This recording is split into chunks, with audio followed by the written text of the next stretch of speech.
All right, let's talk politics for a moment. And who's really responsible for the state that our country is in? It's Melusi Ncala, senior researcher at Corruption Watch, always one of my favorite guests to talk to. He writes beautiful, beautiful articles, well thought out.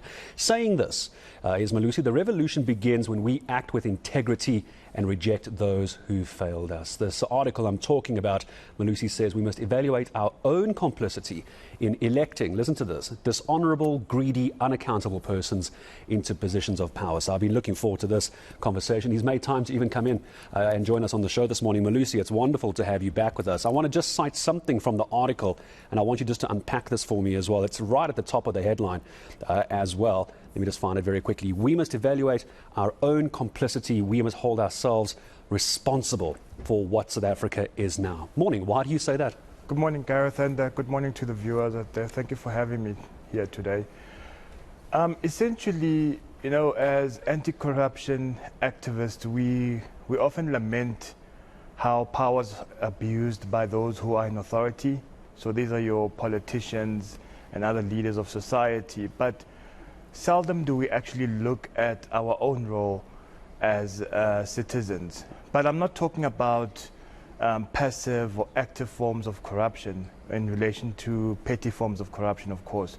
But I'm talking about our lack of introspection and looking at what is truly the problem. And I believe, following an argument that a colleague of mine made, Kavisha Pillay, that we too, as citizens, need to be able to hold ourselves accountable so that we can see the future that we hope to have in South Africa. So in other words, we need to act with integrity and we need to elect people that have that integrity that we so wish for. Yeah, and this is such an important discussion because we now know we're in what some are deeming the last push towards elections 2024. But how do we now introspect? How do we hold ourselves accountable as a public? I'll tell you why I'm asking the question.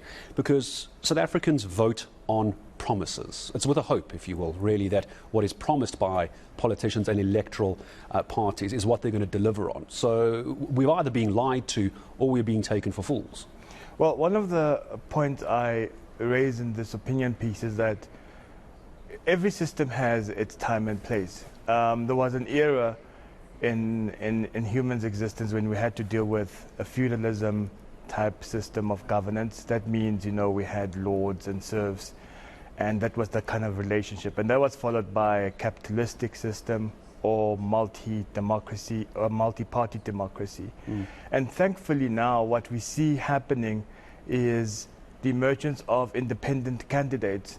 And this is something that the Constitution has already ruled on a few years ago.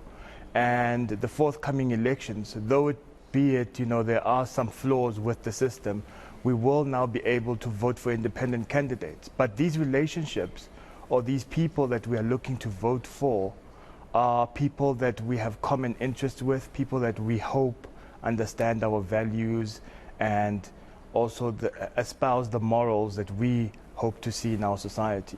When you talk about in the article, change is in our hands, I'm so glad you mentioned the independent candidates for next year's elections as well. I'm a little worried about two things, and I'd love for you to give me your thoughts on this. One is the possibility of coalition governments. They have not worked well at a municipal and local level. And two, it seems like there's too many options for South Africans. It's almost difficult to decide who to give your vote to. How do we take responsibility if we don't even necessarily know how a coalition could play out? I could vote for your party, Melusi, but 6 months down the line, you could get into bed with somebody else who I don't like. So how do I do that? I think we need to just accept that this is a natural path of developing our democracy. It's very unpleasant because of the type of characters we have playing in our political landscape. You know, these are often dubious characters, people with no integrity. And so it presents a great challenge. So I think our emphasis as a society needs to be on what does the alternative look like while we deal with coalition government and so on. Of course, the political establishment as it currently stands will thrive on that, and this is something that they are anticipating and looking forward to.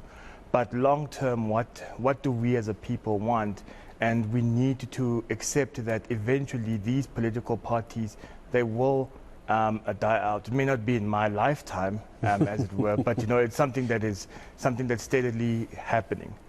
It's also getting difficult to discern between the different political parties and their manifestos as well, because all the political parties, we have them on the video wall here behind us, are generally saying the same thing. Yes, we have debates around land expropriation and how unemployment can be handled, electricity, etc. But when it comes to the daily issues of most South Africans, most of these political parties say probably the same thing. So how do we educate voters to try and make a good choice? I think South Africans know by and large what their issues are because we experience them, right? When you're driving on the streets, you see the potholes or you come across the sewage. So that is not the problem. The problem then becomes whether these politicians or political parties truly connect with the voter. And what we have at the moment is a political party establishment that claims to do so, but all in all, they essentially serve their own interest. So it's about just listening carefully to what they are telling you in their messaging and what type of issues are they highlighting and how have they dealt with those issues previously. In other countries, what we found is that people got tired of the political establishment, and this led to reform not only in election law, but in also constitutions as well, because people realized that politicians essentially were paying lip service to what they were supposed to be doing. They merely claimed that they're concerned about corruption. Meanwhile, they would be found to be in the most scandalous forms of corruption, be it presidents or parliamentarians, etc. Yeah, it's almost finding themselves wanting, really, when it comes down to trying to deliver on the promises many of them have made.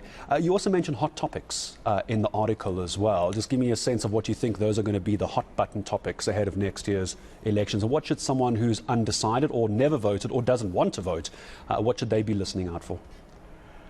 So in every election cycle, what we find is that there are those key conversational points that drive the discussion for society. And those are also underpinned by what's actually happening in that society. So in South Africa at the moment, we know very well that international relations is a major issue in terms of Russia, Ukraine. Identity politics will often feature. In fact, I often think to myself that we are perhaps one of the early democracies to kind of entertain the idea of identity politics. And then, of course, for me, I always hope that corruption will also feature, or anti-corruption efforts will often feature. But we always need to bear in mind that underpinning these discussions, we always need to dig deeper, and we need to understand that it's often human rights abuses and service delivery issues that go with this. And with service delivery issues, we then need to understand why these political parties or politicians make the arguments they make about identity politics or international relations.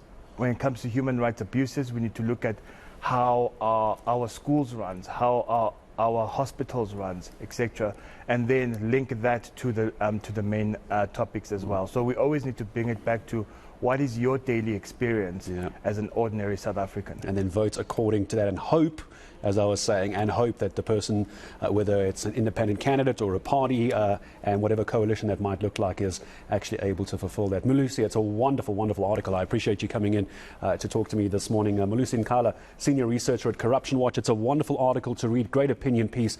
All you need to do is go and Google that. It was easy for me. I just typed in Corruption Watch and revolution is the words I used if you want the Google SEO, and it came up very easily for me. My thanks to Melusi for coming in.